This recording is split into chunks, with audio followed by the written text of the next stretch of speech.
ಜಾತ್ರೆ ಉರುಸು ಮಾಡ್ತಿದ್ದೇವೆ.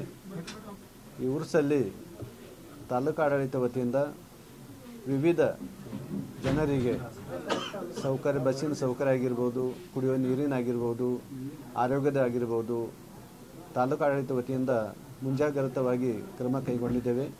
हर साल जो होते आ रहा है और हम आलंद में सब हिंदू और मुसलमान मिलके ये संदल सब जने मिलके हम एक तरफ से हम करते हैं. ये उर्स पाक सरकार बंदा नवाज गेसुदराज रहमतुर रिजवान जब 803 हिजरी में दिल्ली से दखन की ओर यानी गुलबर्गा की ओर जब हिजरत फरमा कर आप यहाँ पर आए, तो जब आपको पता चला कि आपकी पीर भाई का विसाल हो चुका है, तो आपने रंज का इजहार किया. जश्न उर्स की शक्ल में तब्दील हुआ. ये सरकार बंदा नवाज गेसुदराज रहमतुल्लाह की सुन्नत सूफियाए कराम का तरीक़ा कार रहा है.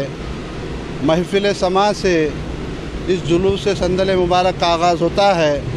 गुलबर्गा शरीफ से बारगाह बंदा नवाज अलैहि रहमतुर रिज़वान के आस्ताने से तशरीफ़ लाए हुए कव्वाल शालम भाई हमारे जो हमारे अज़ीज़ हैं, वो भी यहाँ पर तशरीफ़ लाए.